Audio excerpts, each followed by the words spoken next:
de terminer 2 jours absolument passionnants à Nantes.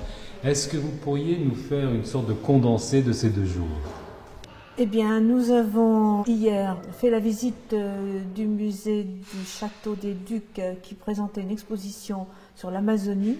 Et nous avons pu admirer des coiffes et des costumes en plumes, en dents de jaguar, en élytres de coléoptères. Toutes ces matières naturelles qui proviennent d'animaux exotiques qu'on trouve en Amazonie et qui aujourd'hui sont protégés par la CITES.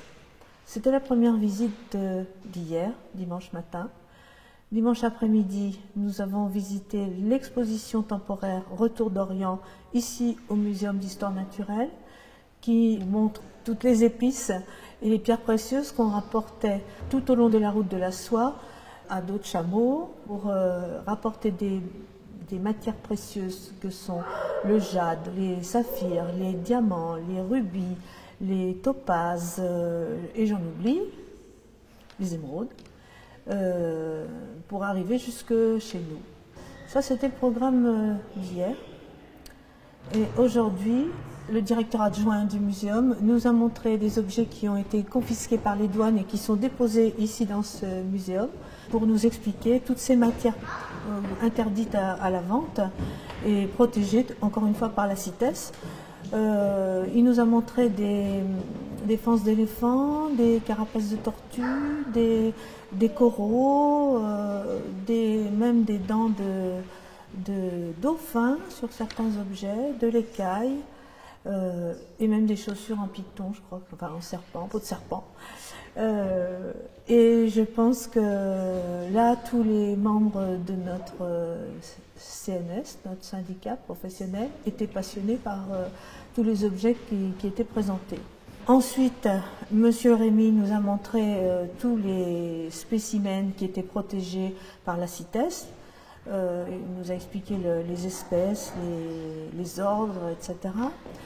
Et puis, après déjeuner, c'est le professeur Frisch, numéro 1 mondial de gémologie, qui enseigne à la faculté de sciences de Nantes en gémologie et qui nous a présenté les principales matières organiques qui sont concernées par la CITES. Il nous a parlé de l'écaille, il nous a parlé des coraux, il nous a parlé des perles roses de Strombus giga, il nous a parlé des bénitiers, il nous a parlé de... j'en oublie certainement. Et il nous a fait une démonstration extraordinaire, scientifique, très précise. Et ensuite, ces messieurs du ministère et de l'Adréal nous ont fait un exposé sur toujours ces matières protégées et prohibées pour le commerce ou alors réglementées, voilà, avec l'autorisation ou pas de faire du commerce de certains objets, principalement en ivoire et en corne de rhinocéros, sur le territoire français, sur le territoire européen, dans l'Union européenne, et puis à l'exportation, voilà, avec des autorisations spécifiques à chaque fois. Et donc, vous avez fait une sorte de chaque matière. Vous avez fait une sorte de florilège des principales matières concernées par le CITES, des réglementations. Il y a eu beaucoup de questions posées. Nous n'avons pas filmé ça parce que nous n'avons pas eu l'autorisation de le montrer, ce qu'on a compris par la suite. Oui. Je crois que les visites d'exposition font partie de ce que vous appelez les journées des élèves experts. Est-ce que vous pouvez nous en dire un peu plus? C'est quoi les journées des élèves experts? Eh bien, ce sont des journées qui ont été organisées uniquement pour les élèves experts, avec un sujet, particulier à chaque réunion, suivant l'opportunité qui se présente dans un musée avec une exposition ou avec une présentation particulière.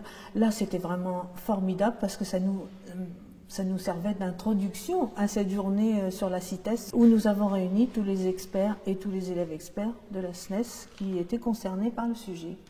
Voilà. Marie-Christine, merci beaucoup. Merci.